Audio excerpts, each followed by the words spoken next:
Just Legal. Hey everyone, welcome to Album Tonight. We are your hosts. I'm Ben. And I'm Evan. And we are a podcast where we force each other to listen to each other's albums. Now, these albums that we not pick, each other's albums. we haven't written them, but we've picked them. Don't force your music down my throat, Ben. And no promises. All right, so yep, we each pick an album that we most likely think the other person hasn't heard, and then we make them listen to it, and we talk about it. All right, so should we talk about the albums that we picked? Yeah. Okay. I think you got to go first. I feel like you've gone first the past 2 times. I want to keep it consistent. All right, fine. 2017. That's the year. So not Blonde by Frank Ocean. No. 2017 is the year. I want you to picture this, okay? I remember it well. Senior year. High school. Fall semester. Yes. The anticipation of not only oh my god. Slim fucking Shady. Oh my god. Today's album is Revival by Eminem. I have only heard one song off of it. Which of the singles was it? Walk on Water. No, it wasn't. Well, I heard that because didn't he do it on SNL? Like yes, quickly with that medley? he did. Okay. So I've heard that one too, but not the studio version. And then he did the song The River with Ed Sheeran. That was a single. I'm not sure I could put my finger on that one. It was one about cops. You'll hear it. Huh? One of his singles was one about like cops or something, like police Oh, violence. it was Untouchable, I think. Dude, I don't even know, to be honest. Like, I haven't listened to this album probably since it came out, like right around that time. But let me give you a little more info about the album. So, obviously, Revival is Eminem's 9th studio album. He released on December 15th, 2017 through Aftermath Entertainment, Shady Records, and Interscope Records. What a shame for all 3 of them. This was his follow-up following the Marshall Mathers LP2, which I don't know if we've had this conversation, but an album that I didn't really care for, but a lot of people really liked. So that's another one where I've only heard one of the singles. That one's the biggest single because everyone's heard Monster. Right, yeah. So that was like, it was one of those albums where I was like, oh, I can pick out a couple songs. What was the year gap on that? Because I felt like it was 2013 is when Marshall Mathers LP2 came out. So yeah, 4 okay. years, roughly, give or take, maybe I knew almost 5 considering that. Yeah, I knew it wasn't 16 or 15 that came out because that would have been too late from what I remember. Right, so yes, this was produced by Rick Rubin. Or at least he was one of the producers on it. I'll put it like that. How many producers were on this? 5 if you include executive producer Dr. Dre, but he's on every Eminem release. So besides that, it was Fredwreck, Skylar Grey, and Alex the Kid, and Rick Rubin, like I said. Yeah, and I only really know the first 2 you brought up just because, they're Dr. Dre and Rick Rubin, like. Yeah. Now, I'm gonna be real. This is a long album. This album's 77 minutes long. So we're in for it today. Man, I think this is gonna be fun. Yeah, I think we're gonna have a lot to talk about when we finally listen to this album. Yeah. I would, at this point, I'd usually give a fun fact about the album because I told you the release date. There are no fun facts There's about really no Revival. fun fact about it besides that the album fucking tanked big time. And no one liked it, and it's the whole reason he came out with Kamikaze. So, which ended up being better. I didn't listen to all of that. Sadly, I do know Venom, but yeah, that's a rough song. And I got through the first couple tracks, but then just went, no. Yeah. So, but this is interesting. This is going to be interesting because I told you I don't know if you've listened to the entire album. Well, no. Okay, so. I wasn't sure if senior year, got you to listen to it, but probably quite the opposite.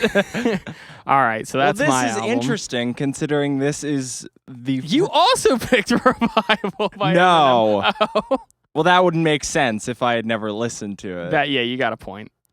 But this is the first time we've crossed over in sort of genre. Granted, this is a disparity of 19 years, but we're dealing with the same genre, except this one is very critically acclaimed. The album I picked is The Miseducation of Lauryn Hill from 1998. Okay. Her first and only solo album post Fuji's breakup. And the important things to know are, yes, this did win a lot of awards, and she was inspired to write this, wanting freedom from the creative restrictions put on her when she was with the Fugees, and also the birth of her son with, let's see, she had a son with Rohan Marley, meaning she had Bob Marley's grandchild. He had passed away by that point. I believe he passed away in 83, but a lot of this album was recorded in his studios in Jamaica. Interesting. Yes. All right. Well, I think it's time to roll to see who goes first. Like always, I'm odd. And I'm even. Yep. So let's see what the dice says. I just slammed it on the ground. It is 1. Oh boy. Well, we're getting it out of the way. Yes, yeah, we might as well. I'm It's going to be excited. a trip. It's going to take a while, and I'm sure there will be points where we want to stop because Well, here's the funny thing. So for the first 2 episodes, when we've been listening to albums, there have been like comments every once in a while. But generally, since we've listened to 4 on a scale from good to great albums, there hasn't been a lot of jokes. I think that streak might end with this one, because I'm not sure we'll be able to keep a straight face knowing some of the lines that are contained on this. And I actually, before we go, I was going to suggest that we should do a drinking game to this album, and every cringy dad joke type line that Eminem says, we have to take a shot. Because I think we'd be plastered by the end of the album. Like, we might have to get our stomach pumped. We don't have enough alcohol for that. I know, that's the problem. So we can't play it tonight, but if we find another album where Eminem goes off the rails with the dad jokes, I'll make sure to stock up on some shit. So Big deal. with that said, we are going to go off. We will see you when we return after listening to Revival. And we are back. We have just listened to the entire 77 minutes of the... How do I describe it? Evan's just shrugging. I'm not going to describe it. I'll just say the album Revival, the 2017 release. So, like we usually do, I'm going to go ahead and talk about my experiences with the album and just what it has to do with me personally. Not much, to be honest. It was just an Eminem album, and you know me, I'm a huge fan of Eminem. I love his early, like really early work. Pretty much up until the Eminem Show is like some of the best rap I've ever heard. This album is a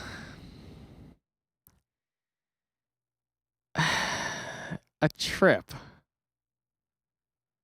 I don't really have anything else to say about, unless you want me to go ahead and I can just mumble off my quick notes that I took about the album that kind of jogged in my that jogged in my memory as we were listening to it, and like, oh yeah, like I remember feeling this way about this, and I was like wondering if I still felt that way about certain songs. So like, I can do those real quick if you want, because I have a feeling your notes are going to take a while. I think we should start with mine. Oh boy. I'm just going to read this verbatim. Revival. Walk on Water. Oof, these ain't great lyrics. Beyonce didn't need to be here. This is too much. Oh. Is this about his fame? Believe. On the chorus. The quote of sometimes I overdo it. Yeah. MIDI violins. Chloroseptic. And this is a direct quote. You're a has-been that has been the case. Untouchable. Oh boy, this is the one where I really... This is the one I've heard. Oof. You know, maybe he should have left this to someone who is black. Thyroid that he rhymed with die boy. This fucking blows. He actually just said society. Just straight out of the gate. This fucking sucks. River.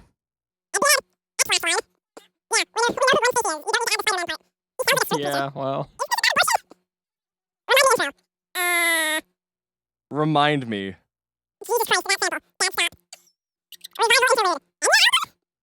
Like home.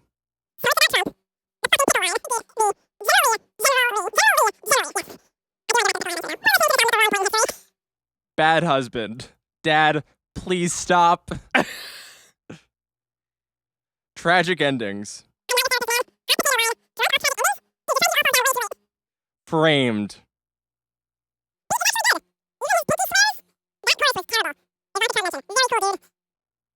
Nowhere fast.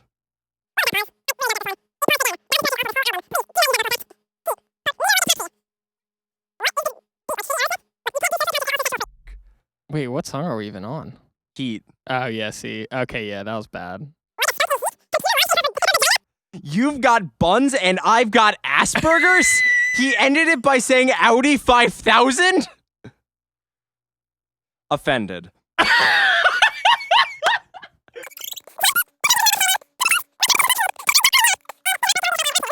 Damn. Taking shots. Need me.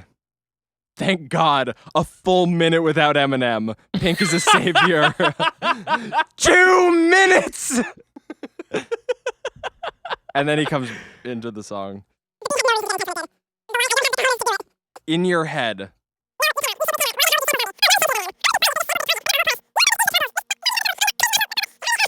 Castle. A rose. I'm done. This sucks. One of the worst albums I have ever listened to. First listen that I ever had of it. I was excited. We hadn't heard anything from Eminem for 4 years. I didn't care for Marshall Mathers LP2, so I was very curious about what he was going to follow up with.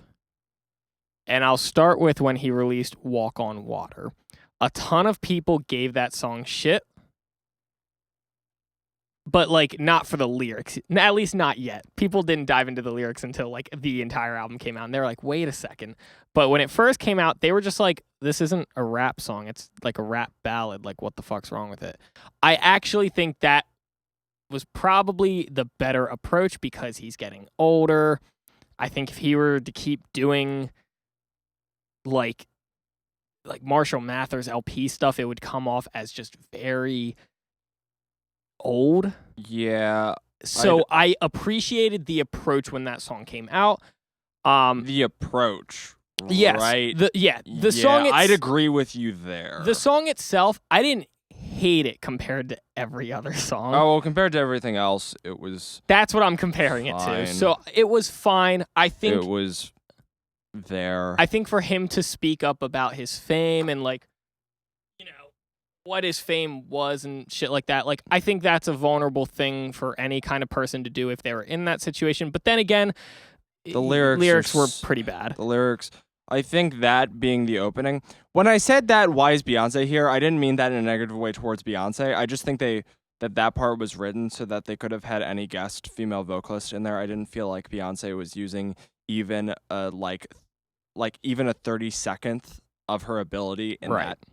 Because she totally didn't. And Yeah. honestly, her part was nothing special. Yeah. And that's the problem with the song, I think, is that they got someone like Beyonce who is they had a fucking to tone goddess. Well, they had to tone her back, I guarantee, to make Eminem look better. Probably. I wouldn't be surprised. But honestly, I don't know. I would agree with you that they probably toned her back. Because I for think Eminem's that sake. without putting in too much effort, she would have been the highlight of this entire album. Right. My second note that I made, and it was when Believe came on, was the one thing about this album that I actually like are the beats. Like, a lot of the beats are pretty good for the most part. Like, they're actually not bad. The problem with them, though, is that it doesn't fit Eminem. Okay, Eminem you know was what? trying really hard to fit into a modern rap scene that he just didn't belong in. Okay, here's the thing.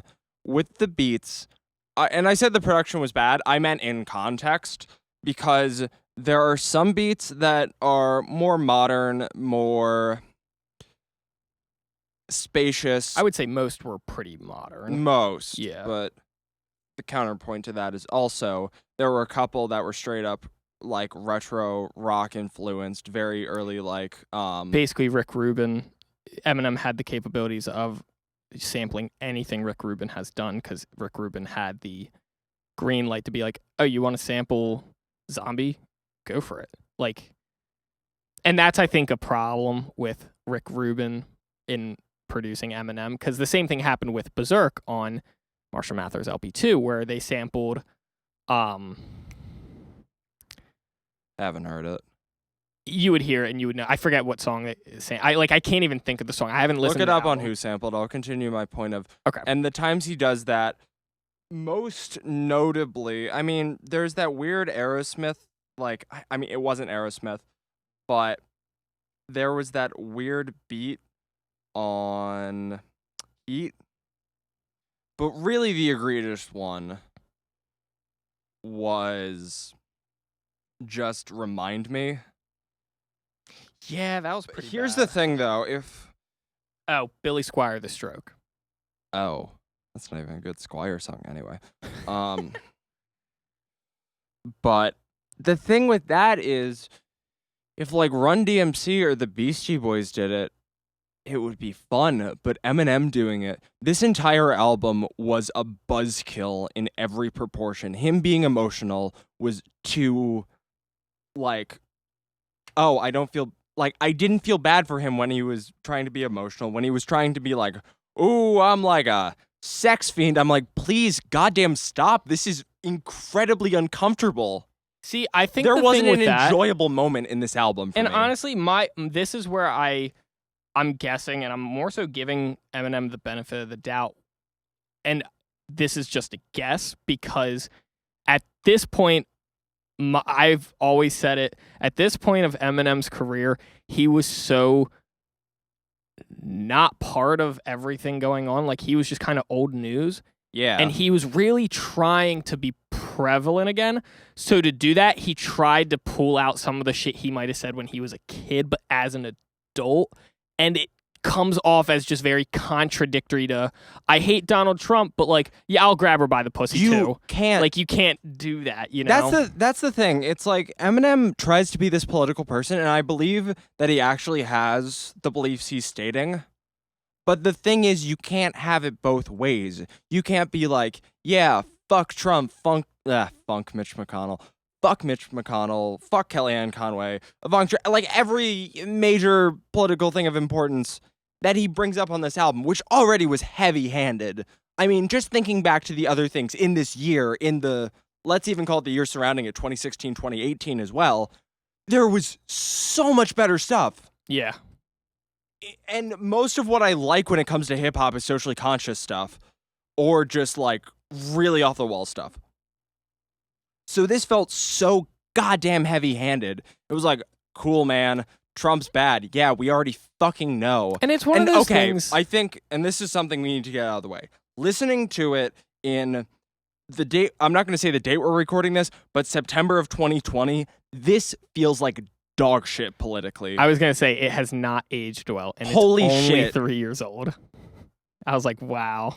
I mean, Like, I remember, like, here's the thing. When we started the album, nostalgia kind of hit in, which is weird because it's only a 3-year-old album, almost 3 years old. And, like, I was like, oh, yeah, God, I remember Walk on Water. And then we started getting to, like, Untouchable. And I was just, like, cringing the entire time. Untouchable was the only one that I knew. Like, I actually listened to the whole thing.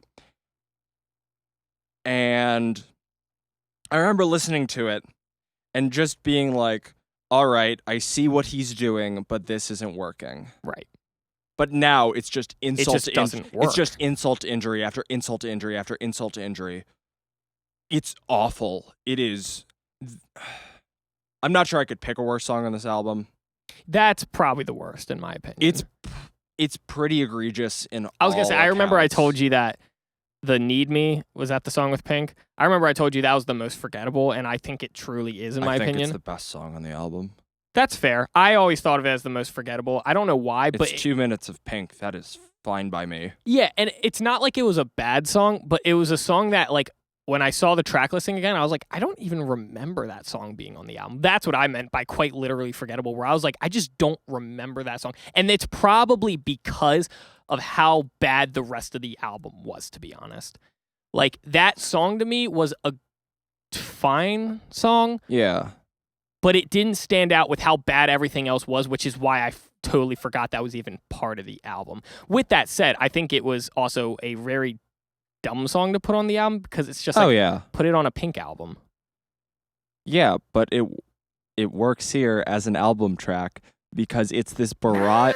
No, Really? it's a barrage of bullshit followed by, and I made this clear, holy shit, we get a break from Eminem. He went off and Kinda. went to the bathroom or something, and they said to Pink, take the mic, and she was like, all right. And I might say that also might be the best vocal. I don't know. The other song that I want to talk about politically when it comes to it, because I mean, I don't want to get into full like race theory and all that when it comes to Untouchable. But just to say, it feels really awkward to have an older white man who we know is financially sound at the very least, if not, rich. Hearing him be like, I'm a black boy, white, but all that shit just felt like, okay, some people would probably make the argument that something like, I don't know, the only thing that's coming up in my head right now is like cop killer, kind of the opposite of a black man being very aggressive towards a police officer. That I think at least makes sense because it's pure fucking emotion from real experience. I imagine Eminem probably had trouble with the cops for like cursing and probably, causing like. Plus the scenes that he was in when he was younger with the people he was hanging out with. Like, he had major beef with a lot of different artists that were a lot of different gangs, and he was never part of a gang, but he always got like fed up with them. And I don't know the full history behind it, but he was always involved. The problem with is the cops there's as a kid. no. Yeah, well, With that said, it no matter doesn't, what, like, they never targeted him for his race. No. Maybe economic standing, but he was not talking about that. Clearly. And the other one that felt so out of time was Just Like Home. Which one was that? I don't even remember. That's the listening one to with that the Alicia Keys one, where they're kind of like, it's bad. Oh, Like but Home. Yeah. It felt like, fuck America, but But it's also our home. we love America. Yeah. It, like, and shit's changed, but, like, it's not the kind of thing where I even felt slightly like, yeah, America. I don't most days, but that was one of them where I just wanted to be like, shut the fuck up. Don't. The best way I can put it, and this has been getting a lot of news coverage recently, maybe too much, but the idea of toxic positivity. I didn't mean to stutter there. I don't know why, but toxic positivity. Love Britney Spears says toxic. Second time Britney Spears has been brought up on this show. Classic. But yeah, I was just sitting there and I was like, no, guys, just, and a lot of it is the time we are listening to it in. Like, I would compare it to if someone tried to listen to like really like peace, love, and music stuff, like the day that Nixon left office. Like, this isn't the time. But I mean, if I could do anything holistically about this album to change it, I wouldn't have released it. I don't think there's anything to save this album. I think it was one of the most egregious, awful hip-hop albums, and I think that it would have been better if it stayed in the studio. Yeah, I agree. I think This is a sinking ship with too many holes. There's no way to fix this. yeah, I was going to say, I mean, you're covering all the negative aspects that I was going to cover, and honestly, I'm kind of happy about that because there's a couple, not many, neutral. I'm not even going to call them positive redeeming factors. Yeah. Neutral redeeming factors of okay, this is tolerable. That I personally had and still have with some songs. This will be interesting because I think that Miseducation is much more my style of like hip-hop in the rap sphere. Right. And this is more yours. Granted, quality-wise, it's pretty easy to argue that even without listening to it, the fact that Miseducation won Grammys and had a lot of acclaim and sold very well, although granted, the music industry was a lot different in 1998 than it was in 2017, but I'm interested to hear your thoughts about it just because it's kind of the opposite end of things. Well, kind of. Not entirely. I was going to say, to pick up where I left off on my quick notes I had, when Untouchable came on, I just wrote, God, I fucking hate this song.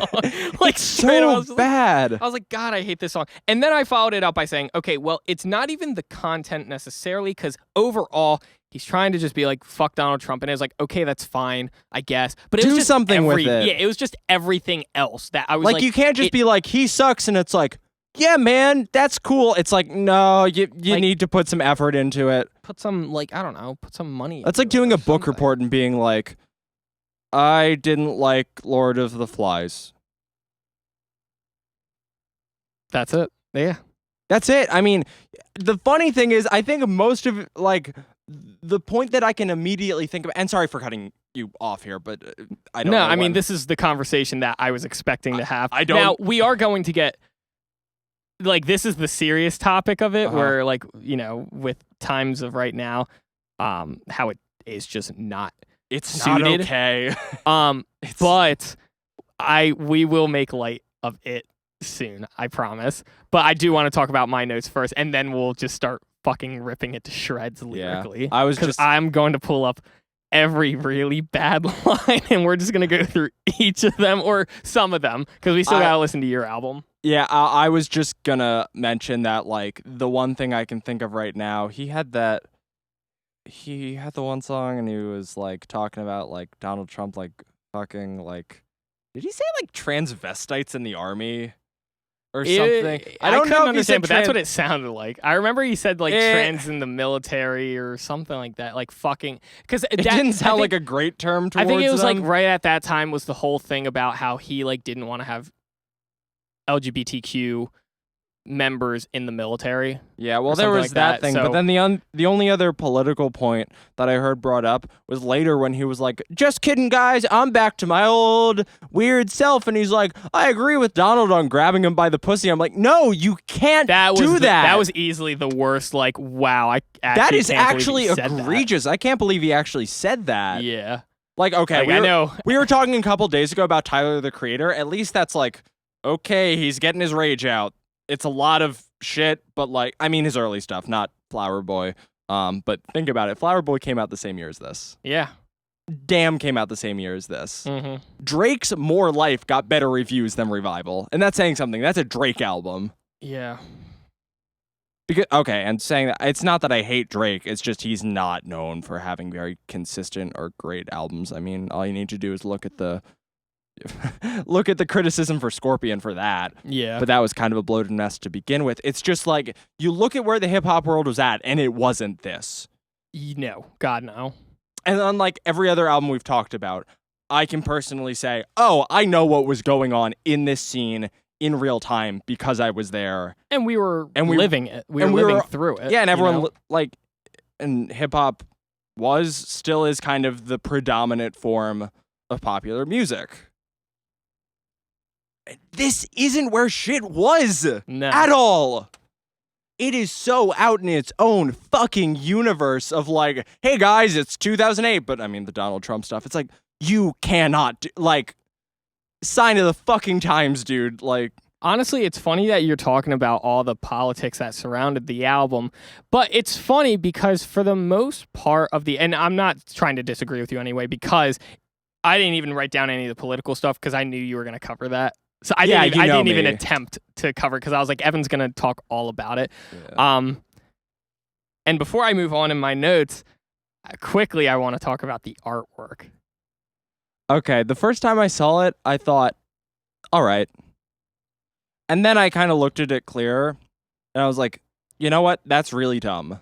That is a really dumb design of having this weird, like, mesh American flag over Eminem bass planning. Am I wrong with saying that didn't they like have a different album art and then they changed it last second or something like that? Honestly, am it I wrong with saying wouldn't that, or, surprise like, me, but I wasn't. Well, that's what it comes off as, like, just looking at it. But I also feel like I remember that was an actual thing too, where like they had an album artwork for the album, and then shit started happening politically, like because he started recording this album in October of 2016, so the election, for the 45th president was about to be released and all that.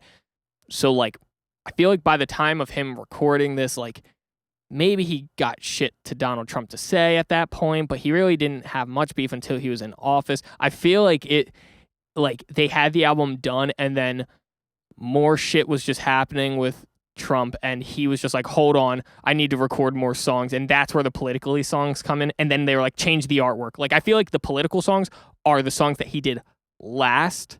Maybe. And everything else came before that. Not saying that that really makes a difference. Everything to be was honest. so sporadic that I couldn't. There are some albums I listened to, and I almost feel like they were recorded chronologically because the songs seem to get better as it goes on, or more technical, or there are different moods, or something like that. But everything was so sporadic that I couldn't even tell. I don't even That's know. just my personal guess. Just because, like, I wouldn't just doubt all, it, but there's nothing for me to grab onto. I was going to say the only reason I lean towards that is because usually artists will put out a single, like the single that, or the singles that they put out are usually the last songs that they wrote on the album because that's the ones they're most proud of at that moment. At least that's what I've found.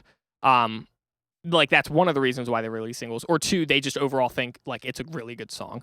I think it's both for Eminem. I think he wrote the political type songs last, with the exception of Walk on Water, because I think that was the absolute last song he wrote for the album. That's just my personal guess, though.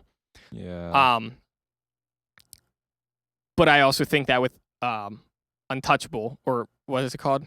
Untouchable, right? Yeah, it was just Untouchable. Yeah, okay. I also think that with that, because I think he thought, this is really good. Like, it's going to hit home for so many people. Like, this is it. This is going to, like, put me back on the charts for being Eminem, like Slim Shady, and being real with people. And it was just like... that almost makes me feel bad. Almost. Not quite. Here's the thing. Just for some personal background, I mean, I heard Slim Shady and Stan when I was younger a lot. Those are still... Like the real Slim Shady? Yeah. Please stand up? Yeah. Okay. I'm kidding. That was bad joke. That was a really really bad. dumb joke. Yeah, it was really bad. I just tried to stand up. I heard everyone. those I'm a lot sorry. growing up. Same with My Name Is. And I never really loved Eminem. The hip hop albums that I always got into weren't really that style. But the thing was that in high school, and a little bit of background, Ben and I have known each other well since high school. Yeah. Our friend group was just like really into Eminem. Like, hell yeah. Really into Eminem. That does include me. I definitely was. There was no other rappers. There was just Eminem. I didn't act like that, but I really honestly, loved I wasn't Eminem. calling you out for that. Sorry if the other people in that friend group are listening. If you are, thank you. Honestly, We appreciate the support. it If honestly you want to means email us with your complaints, you can email us at albumtonight1@gmail.com. What? No, why would they do that? They have our number. Yeah, that's true. They do. They could just text us if they want. But it was just like Eminem. And I was listening to God knows what else. And I was just, Anything else, pretty much. yeah, and I was just like, I mean, he's fine. He's a good rapper. My opinion on Eminem has always been he is very good. He is very talented. But I do believe that he has been overhyped in the way of reminiscing on where rap was at that time period, and also the fact that, and it was a different situation than someone like, let's say, Elvis Presley, because he didn't really grow up in a similar situation to the people who were originally making rock and roll music. Eminem was in the same sphere, even though he wasn't black as many of the people doing rap music. But it was a white artist doing what a lot of other black artists were doing, and he got famous. Now, granted, he also had Dre. He also had a lot of stuff, and I will say that Eminem is far less egregious than Elvis. But it was always, to me, someone where I was like, yes, he has talent, yes, he has ability, but also I think that a lot of people know him, and a lot of more people know him than other rappers because he is white. Yeah. And I don't even consider that a point against him. That is a point against him In this album. in this album specifically. But it's just not when he it's came a fact up, of the you know? it's a fact of the matter thing, like, Because in the scene, he was looked at one of the best rappers. yes. Like, all of his peers looked at him as, like you didn't even want to go up against him in the rap battles that he was a part of, because he was just that fucking good. He has talent. But the other It's just a shame that his fame came up to be known as the white rapper. Yeah. But I think that as much as I'm like, oh yeah, his technical ability, I could point to a lot of other more modern stuff that I think is better. And I think that's the problem. The stuff I admire from before Eminem, like, I can take in its time period but still think it's really good. And the stuff after, I'm like, wow, this is still, like, amazing.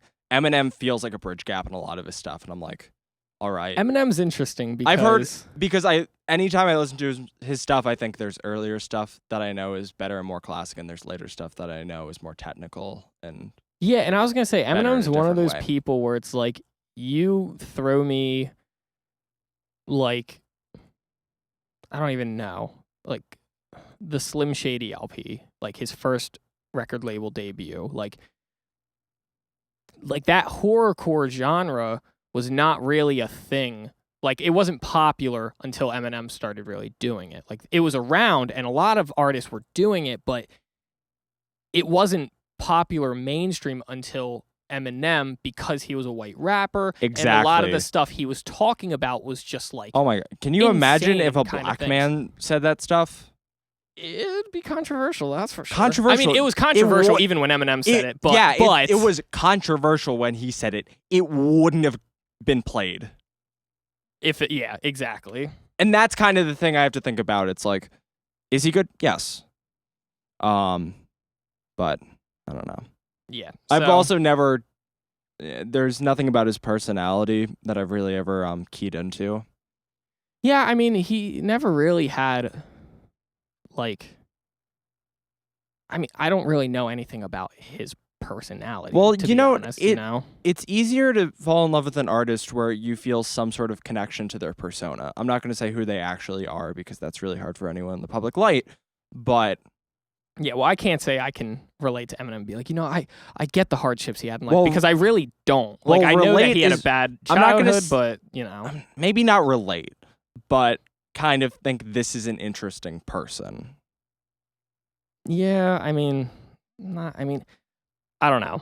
Eminem just always the thing seemed about like, Eminem okay. is when you think of Eminem, you think he's a white rapper, and if you go more in depth, you're like, oh, he grew up in Detroit, like in the slums of Detroit, you know? Yeah. And that's like pretty much the bulk of what I think of Eminem. Like, I don't think much past. I don't think of, man, I wonder how he is today. Like, I've seen interviews with him, and he seems like a personable guy, at least after he got sober.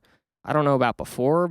Like, that's all kind of a facade, if that makes sense. Like, so I don't know. But to go back to the horrorcore conversation of that kind of Eminem, when I said while we were listening to the album, oh, Framed, I remember this song.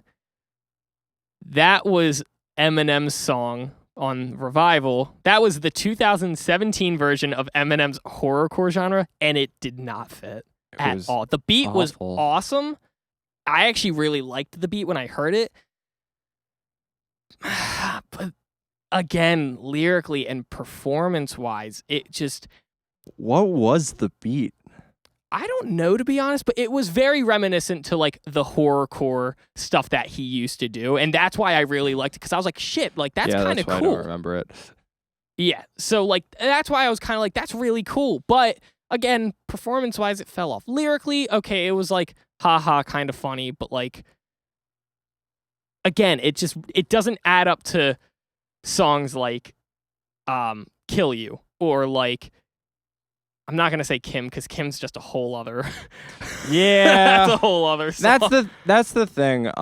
It's not on this album, so I'm not gonna talk about it, but There's some violent rap songs where I know, oh, this is obviously a hyperbole or a complete joke. And that's something I was reading about recently about the Beastie Boys debut. Hi, Rick Rubin again.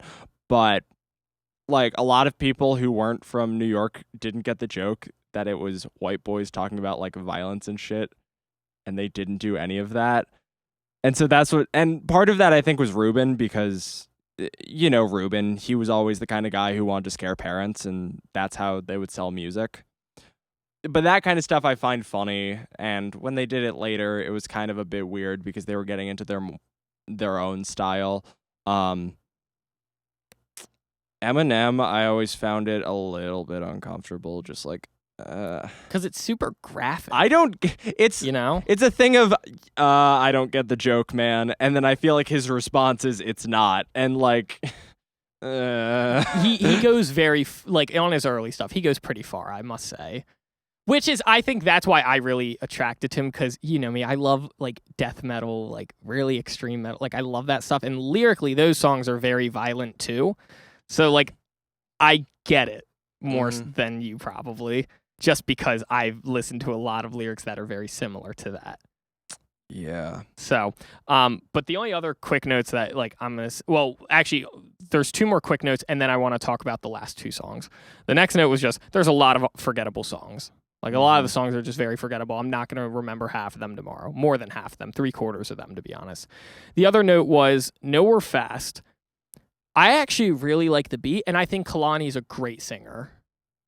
It was one of those things where I thought the beat was fine. Like, I didn't think there was anything wrong with it, and I thought Kalani's voice was well suited for that kind of beat. And I was like, I think if this was a solo song by Kalani and she sang on the verses, it would have been really cool. I think if it was isolated from this and I heard it in that isolation, I would probably be like, oh, she's good. But on it, I was just like, all right, we got a little bit of a break from Slim, so. Yeah, besides that there was nothing about that song I cared for. You know what I have to say to that? Such a breeze when I pen rhymes. I just got that air about me like wind chimes. This rap shit got me traveling place to place. You barely leave your house, 'cause you're always stuck at your pad. It's stationary. Like a stationary pad. I got it. Thank you. Letter. Like your bitch when she gives me brain, like she thinks I'm dumb. The way I'm kicking these fairies' tails. Yeah, that's tough. That's bad. Yeah, that's pretty bad. I should write a children's storybook. Why is it they treat us like Dryerlin? That one's on Untouchable. Yeah. Always the bridesmaid, never the bride. Hey, off of River. Which also, hum the Sheeran line. I'm just making sure you're true to your word. All that could come to my mind was just the beat from A Rose, which was The Rose by Bette Midler of They Say That Love is Like a... Oh, you want to laugh? He used the fucking Happy Hands song from Napoleon Dynamite as the beat to A Rose. Yeah, I know. Yeah, I'm aware. I mean, also, you know, it was a real song before that, but that's just what I think of. Right. I'm looking at your tight rear like a sightseer. Your booty is heavy duty like diarrhea. Classic. He's trying to divide us. This shit's like a cult, but like Johnny, he'll only unite us. I don't even get that one. I don't unite it. I think Johnny Unitas? I think there's a Is that a person? guess so. Yeah, he's a football player, or was a football player. Oh. So much for following the NFL. He played with mostly the Baltimore Colts. Who? The Baltimore Colts. I'm gonna have to ask my dad about that team because I think they're gone. Yeah, they're not the Ravens. Yeah, probably a franchise switch or something. This type of pickle that we're in is hard to dill. Best line of the album. The swastika with your name carved in it should be your trademark, 'cause hate's all you played off, and you just lick the plate off, so I guess it pays to feed off chaos. So basically, you ate off Hitler. Ate off Hitler. 'Cause like a dictionary, things are looking up. So much I got a sprained neck. No, we would rise up. But I'm sorry, Kim, more than you could ever comprehend. Leaving you was fucking harder. Sawing off a fucking body limb. Yeah, that line was. Since yeah, I I'm remember that manure, line. she's a sewer, and this time this piece of shit's running through her. Yep. Make time stop. Will I ever fall off? That day will never come.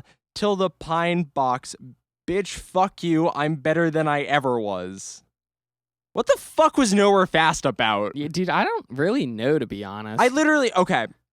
I put a strike through every time that a song finished and I had no clue what it was about. So those ran down to the ones I had no clue. Chloroseptic, River, Remind Me Intro, kind of doesn't count. Revival Interlude, that will count because there's not a revival song. There's not a title track. There's just, that's there. Tragic Endings, Framed, Nowhere Fast, those were 3 in a row. Offended, In Your Head, Castle, but now I get the context. And yeah, Yeah, that's a big chunk of the album. Oh, yeah. From the first time I saw you, I actually said to myself, I got a meter like a taxi. Grab you by the pussy, hope it's not a problem. In fact, about the only thing I agree with Donald is that. So when I put this palm on your cat, don't snap. It's supposed to get grabbed. Why do you think they call it a snatch? Do not listen to this. If you're thinking of listening to every Eminem album because you're a fan, don't. Stop. don't. I don't like Kamikaze. Skip to Kamikaze. This album should not be listened to by anyone, for anyone, under any occasion. Those are my thoughts. The only thing I'll say is that this album fit when it came out for about a week, and that was it. And then it just did not play up. The only thing I will say to sum up this album for me personally was that I wish Castle and a Rose were not on this album because I wish they were put to something better because they deserve better. Everything else is so forgettable, and I am really upset that we actually listened to the whole goddamn thing. Let's listen to some fucking good hip hop. All right, and Evan takes off his headphones, and we are off to listen to the next album, Lauryn Hill.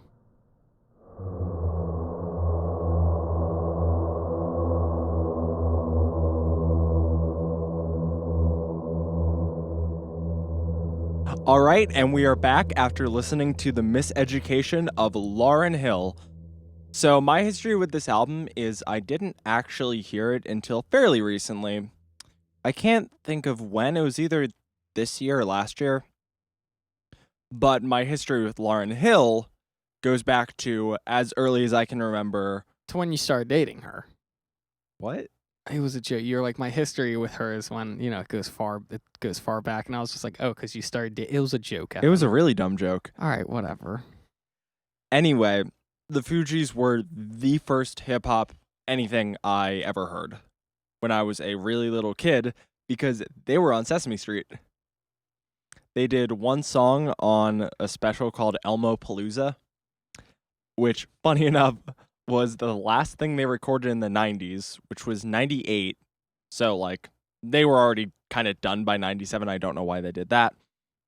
And they only recorded one song after that in 2005. So their thing for Sesame Street was the second to last thing they ever recorded. And so, yeah, and I grew up listening to the Fuji stuff on the radio and the score, and Wyclef Jean through two major songs of my childhood, Shakira's Hips Don't Lie and We Are the World 25. The best. And Pross, who was another member of the Fugees, I really like his song Ghetto Superstar. But Lauryn Hill, I didn't listen to too much of her stuff. I knew X Factor. That was about it. But I saw a video on her sort of follow-up to this. Basically, she did an MTV Unplugged session. And this is when they were trying to rebrand it to MTV Unplugged 2.0, like early 2000s. But it was just her on an acoustic guitar doing all new material. I've listened to a decent amount of it. It's quite hard to listen to, in my opinion. It's kind of a mess for a lot of reasons. But I saw Todd in the Shadows video on it, which if you have not seen, I highly recommend. It is one of the best music, like pop music history videos on the internet, bar none. And that made me curious about this album because I had only ever heard good things about it. It won a ton of Grammys. It's gotten praise. A lot of people have cited it as a major influence. And so I listened to it. I was like, yeah, it's really good. This is really up my alley. And some of my favorites from the album are X Factor, which I did know. Doo-Wop That Thing, To Zion. Let's see. I like the title track as a closer. And yeah, I'm trying to think if there's anything else I want to mention before I hear your comments on it because I'm curious. Just because obviously for this one, there was not the kind of visceral emotions that there was at our previous album. So it was very much just, okay, we're listening to it. And so, yeah, what are your thoughts? Just right off the bat, I can just tell it's not my speed, Mm-hmm. just in any way, shape, or form. I mean, my notes started with the intro. It's a high school roll call. All right. I guess there's some sort of theme with a high school, like, education thing, the miseducation. Like, I understood how that played in. I don't like how they never finished it. I thought that was kind of dumb. I also still what do don't. you mean? Like, I feel like they never, like, the dialogue that would be in between some of the songs, I feel like they never really finished it. Like, they never really had a conclusion to it. And I feel like it was kind of thrown in there for some sort of theme with love, obviously, because it's just like, what is love to you? And it's a bunch of people talking about what love is to them to, I guess, express that there's not really a definition for love. And I thought it was fine. I don't know. Well, no, the thought process is at the beginning he's giving the roll call. He calls out Lauryn Hill. She's not there. She's not there. And the idea is, all those parts were actually recorded in her living room. It is the now current mayor of Newark, New Jersey, Ross Baraka, who was a, like, I guess, poet at that time. And it was him talking to real high schoolers, and the idea is, and none of it was pre-written, it was all done live, and they took what they thought was good, was just this idea of, like, popular culture, and especially other hip-hop, although she wasn't calling out specific people, but kind of just the general trend at the time, of talking about things that were kind of confusing teenagers and just having an honest conversation about what a lot of hip hop is about, which is love, whether that's physical or emotional. And so that's part of the idea of the miseducation that Lauryn is trying to fix, because she never got that. She never got a talk like that. And she wanted to promote this idea of just the fact that love is something that's unique to everyone, and it is different, and it's something that's hard to explain. But having one-on-ones with other people and trying to convey that across can really help and make people more emotionally intelligent.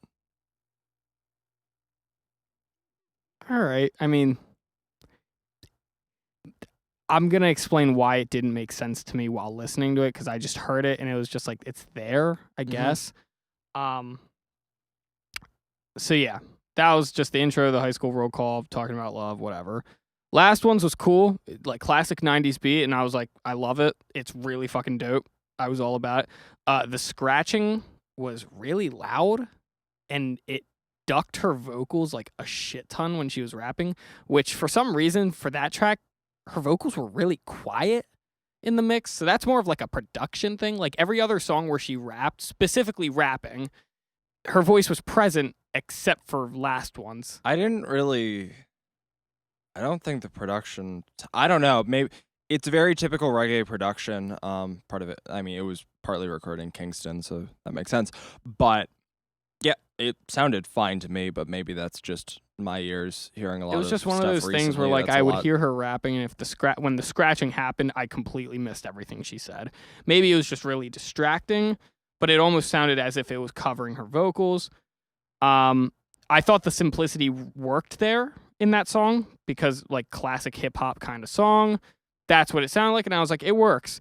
It got really repetitive and redundant towards the end, but I was like, you know what? It's still cool. I mean, rap kind of does that in general. So I was like, I'm not going to be too bothered by that. X Factor, I thought was better because her singing is a lot more interesting than her rapping, in my opinion, because her rapping is very monotonic. At least in last ones it was. Like, I didn't really feel that way throughout the rest of the songs, but it was just super monotonic, and especially since that was all she was doing in last ones, it was just like, okay, like there's nothing interesting there to really pick up on unless you're listening for the lyrics. I thought the background MC type hype up vocals where it was just like, yeah, and like kind of repeating lines was super annoying in X Factor. It just like, I would much have rather have listened to her singing without that, and I would have been like, okay, this is cool. But that just was really annoying to hear because that's all I would hear.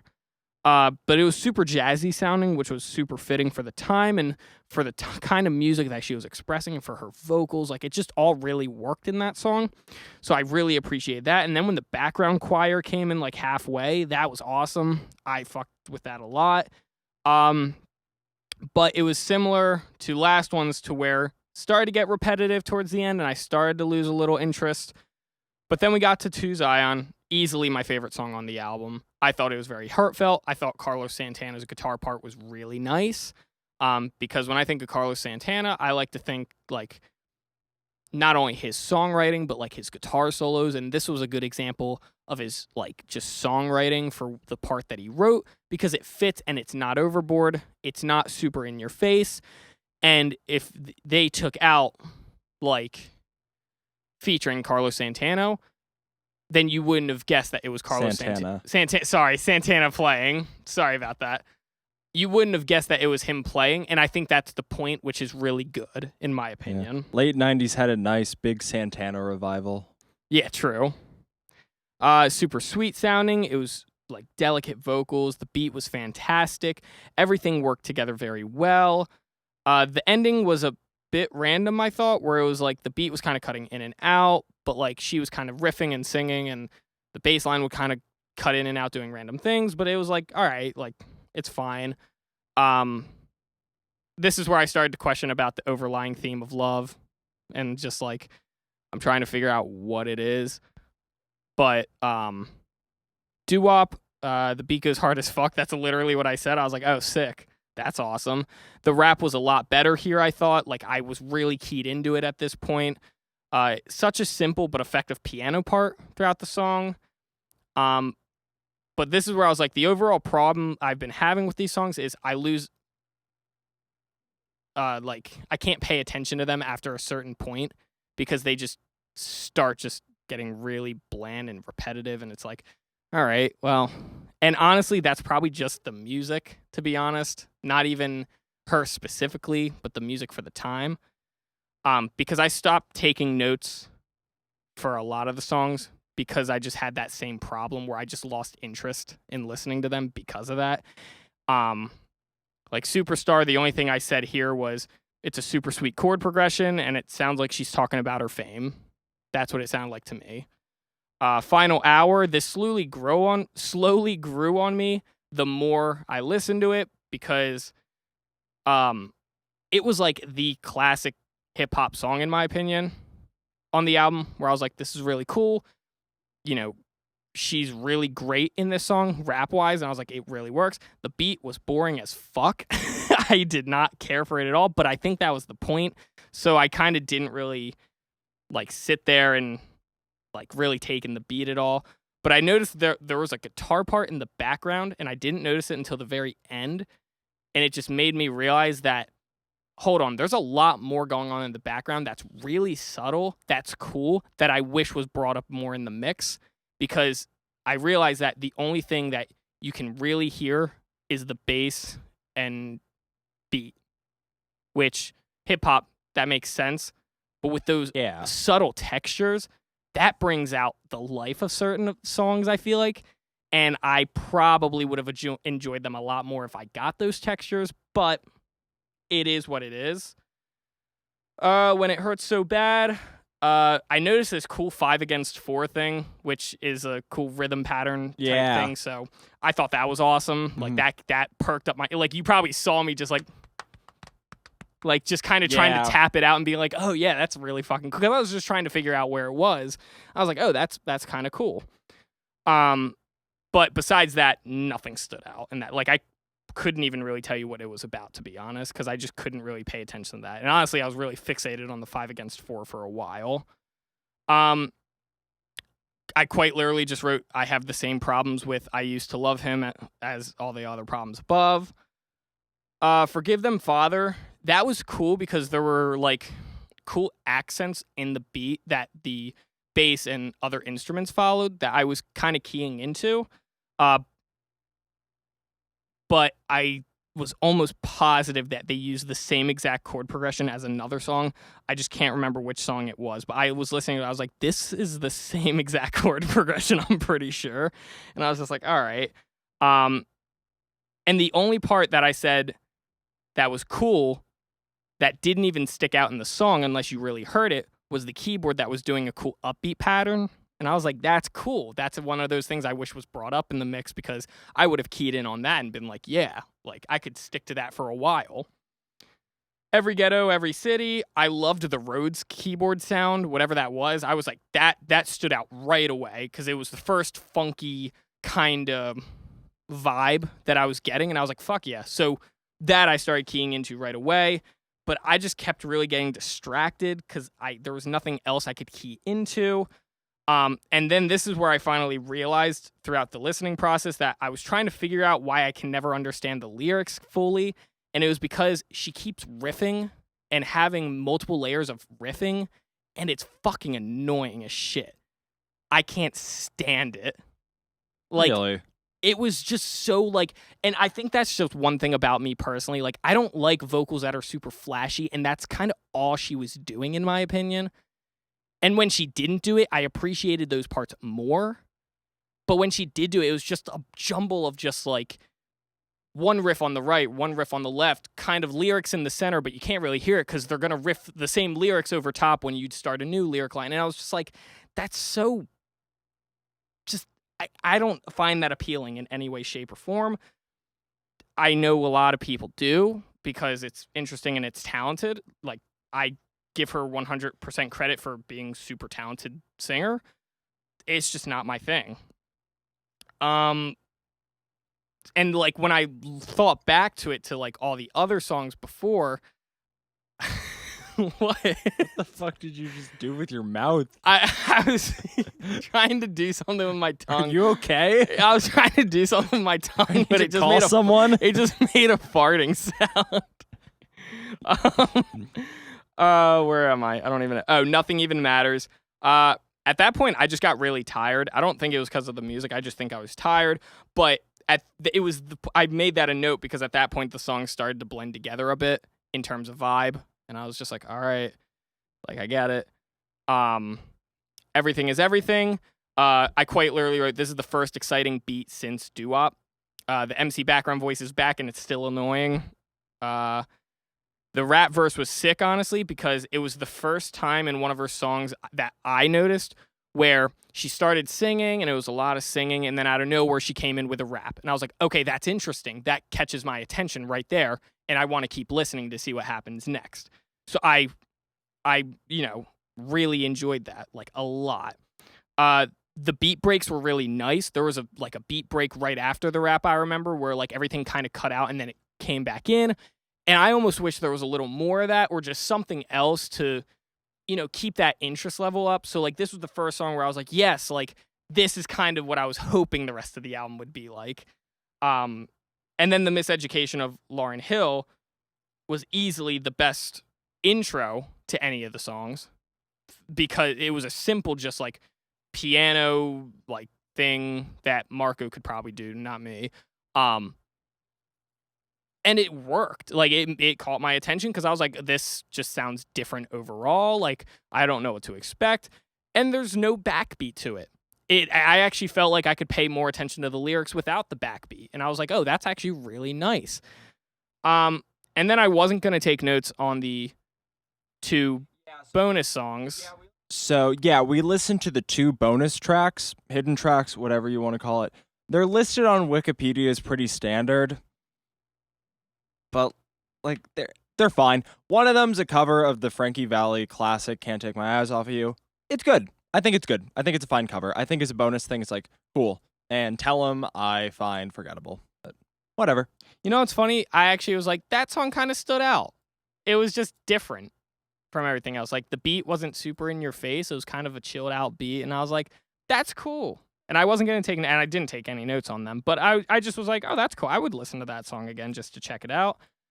But yeah, I just think the overall thought for me was, I don't know. I didn't care for it. Like it was fine. And I think it's good for what it is, but it's just not something I care for necessarily, and maybe it's just the style of music, but I think part of it might be that you're expecting something that it isn't.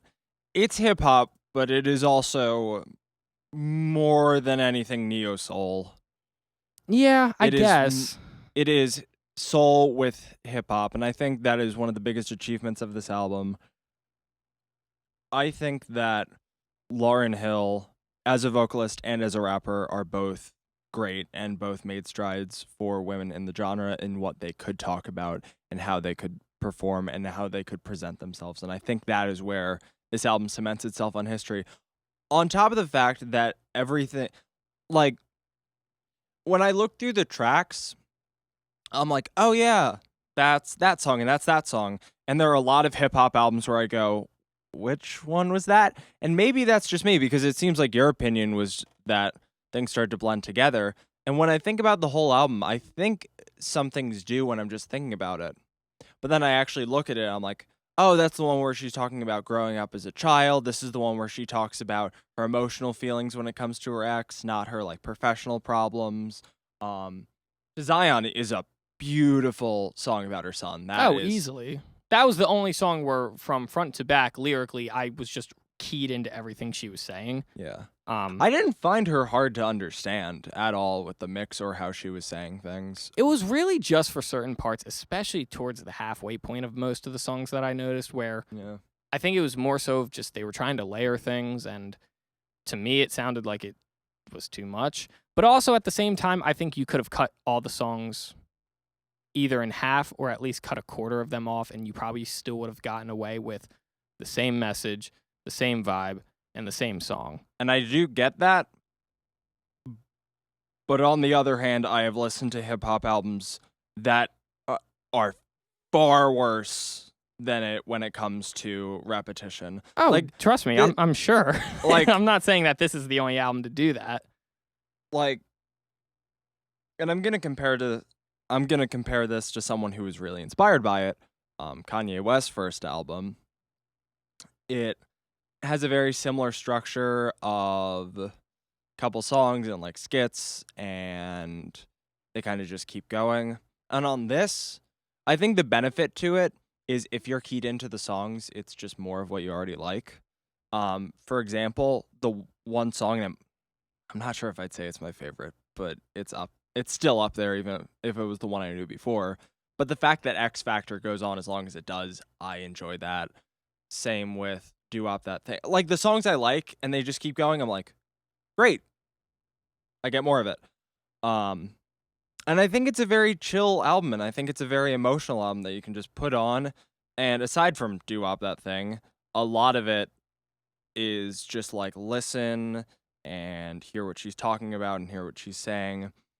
And it's almost, and yeah, it's more soul-like that way. Right. Where, yeah, there might be some more show-offy parts, but a lot of it is just deep down. And a lot of it does cross over with what Soul is also talking about, which is there's a lot of religious references in this, which I actually had to look. I had to kind of brush up my knowledge on that because, as you know, I did not grow up in the Catholic Church. No. So some of it's really obvious. Like there's a serpent reference. It's like, okay, well, we know what that is. Right. But there were some where she was quoting passages, and I was like, I think that's a reference, but I had to look it up, and like 99% of the time it was. So Right. yeah. The only time that I find some of the religious stuff to be a bit odd is on Doo-Wop That Thing, which I really like the song. But the message is a little odd if you picked up on it. I mean, I'm not gonna lie. For most of the songs, I didn't. Basically, the message of that one is she starts off talking about this girl who had a one-night stand, and like she's not really trying for a relationship, but none of the men she's with are trying, and that's kind of why. And it's kind of just saying, like, the first part is like, hey guys, watch out, some girls just want sex, and then the second verse she's like, yeah, guys, it's that, but probably worse for you guys. And then she's like, girls, watch out, they're guys who only want sex, which would be fine, but it comes off in this weird way of like, if you like physical intimacy and don't like emotional, then that's wrong. Like, just something like To Zion, it's very clear through the lyrics that it's about people saying, hey, you should have an abortion, but her listening to herself and not, and she was rewarded. I wouldn't call that a pro-abortion song. It was honestly a pro-choice song because she had the choice and took it. Right. That one, Doo-Wop, I'm like, the message kind of gets muddled. But there's still some really good bars in there, and I think and the overall way that the song is composed and produced, I think really makes that a standout. But yeah, I just think it really stands out for being, up to this point, easily the most defining album in this genre by a woman. Right. And I think that is, and I think especially after listening to a straight, white, rich guy complain about shit for the same amount of time, I would have rather listened to this any day. I think it's great, and I think that if you just want to sit down and listen to something beautiful and heartfelt, then this is it. The sad thing is that Lauryn Hill has had a complicated life after this. There were lawsuits about this album because of credit to the studio musicians. There was her MTV Unplugged concert, which was a mess. After that, she had some more troubles with the Fugees when they tried to do a reunion tour. That didn't go well. On top of that, she ended up in jail for 3 months for tax evasion, which, you know, that's not great. She was not paying the government and like putting stuff to herself. But also compared to her former group member, Wyclef Jean, who literally started a fund to save people in Haiti and used the money himself. I mean, it was looked into legally. I don't know if he got any jail time. Yeah, for I that. don't know about any of that. Yeah, and then, there's always been a concern about her mental health and all this stuff. I think it's really a case of she got pushed into the spotlight far more than she would have liked to, and it kind of messed with her. And that's a shame because I think this is a beautiful statement of her emotions, how she is mentally, and I think it's I think it's a unique album, and I don't know if it can be replicated by her or anyone else. But I do think that it has been a great inspiration for others who want to express themselves. And yeah, that's really what I have to say about this album. Yeah, I think what it comes down for me is that I don't listen to this music. I haven't listened to anything else from this genre, and if I have, it was just in the background. It was nothing I ever paid attention to. So I feel like I don't really have anything to compare it to besides my own personal preference. And that's really what it comes down to. So, like, yeah, that's kind of where I'm at. If I were to listen to it again, I don't think I'd listen to the whole thing from front to back. Like, I feel like I'd have to be in the mood to do that. Like, I'd probably just pick out songs and then really dive into them. But I don't see myself doing that anytime soon. But who knows? Also, the other thing I want to mention, these are the best skits I've ever heard on a hip-hop album. Coming back to College Dropout, which I like Late Registration and Graduation far more. And part of that is because, and I've heard from people, like, I think I heard Fantano say something about, like, yeah, when this came out, the skits were really refreshing, but when I listened to it, like, a couple of years ago, I was like, these are terrible. They're not funny. They're just there. There's one at the beginning that's harmless. I guess none of them are too bad, but it's just like, it's a buzzkill. It's just like, all right. Honestly, skits is what would have made, Revival such a hit.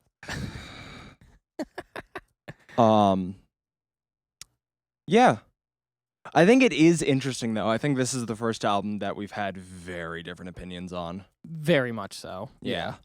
And I'm interested to share some more things, maybe not from this genre. Well, maybe not from this time period exactly when it comes to like hip hop and neo soul, but other stuff within it that's different, and I don't know if you'd like or not. Well, I was going to say, I think I want to hear more of it because of how much I didn't really not enjoy, because it wasn't like I didn't enjoy it. There was nothing I like hated about it. Like, it was all fine and dandy, and it sounded like what I was expecting it to sound like. Fine and dandy. That's a glowing review. Yeah. And like, it sounded like what I was expecting it to sound like. I just wish there was more. Like, I almost feel like there wasn't enough, and at some points it just felt like they were really stretching it out, and maybe that's just how it's supposed to sound, but like, I don't know. I just, for the time period, that I guess I wasn't expecting that aspect, but for the actual sound of it, I was like, yeah, that's like right on point of what I was expecting it to sound like, and it was good. I'm not saying it was bad at all. It does sound, and I'm not quite sure, ignorant sounds bad, but from your comments, it kind of is a little clear that you don't really know where to put this in a historical context when it comes to stuff.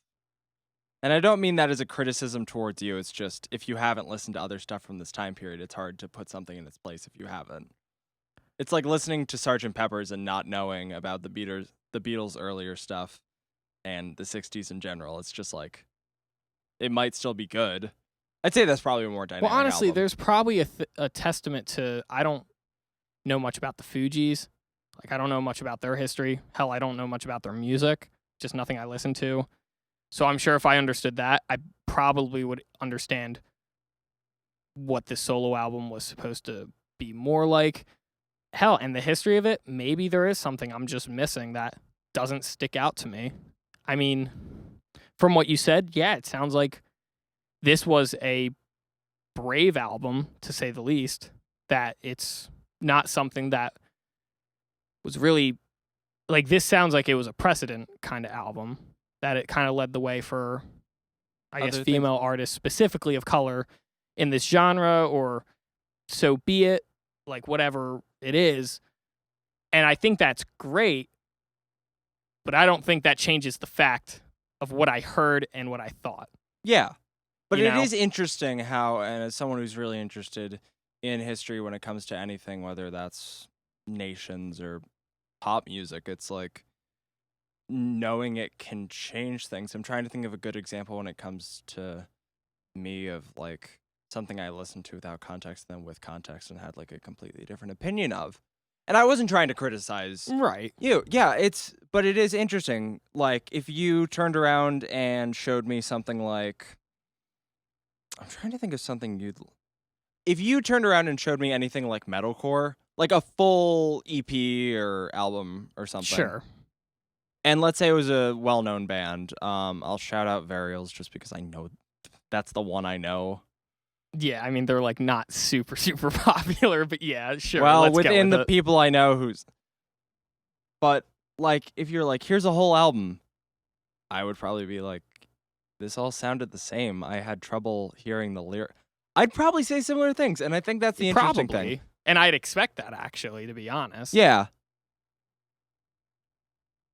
Yeah. I think this is interesting because of most of the albums I've picked. This is probably the most highly regarded. Right. I'm trying to think if there's any others. A side note, when I was talking to my parents about this, they were like, what about Pet Sounds? Has Ben heard Pet Sounds? I was like, yes, Ben has heard. Of course I have. I mean, you can put it on the list if you want. I'll gladly listen I mean, to it again. we could talk about that for hours, yeah, but it's just a great album. yeah. But yeah, this has been an interesting episode, to say the least. Yeah. Highs and lows. I'm curious to know how the next episode goes, because now I don't even know where to go from here, like which album to choose. Oh, I know.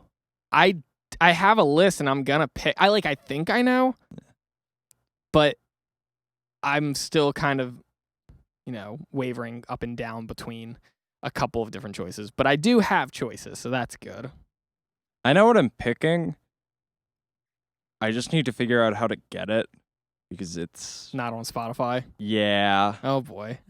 But I do own it. It's a long story. I'll explain next episode. Right. All right. Well, with that said, that about wraps it all up. Thank you guys for See what joining you did us. there. Yeah, see when you get there. Thank you guys for joining us today. If you'd like to respond to anything, if you have any questions, if you have any album requests, please email us at albumtonight1@gmail.com. That does mean use Lars, because I know you are listening. We still haven't heard from you yet, but we're waiting. Hey Lars, I got something for you. We have a full plate of nachos down here. A full plate. Nachos. What? A full plate with stadium cheese, pickled jalapenos. I don't get the joke right some now. Pico de gallo. We know you're hungry, Lars. What? But yeah, you can just- have this for free if you come down here. We'll keep it warm for you under the spotlights. Well, anyway, we will see you all in the next episode. My name is Ben, And I'm Evan. and we are Album Tonight, and we'll see you next time.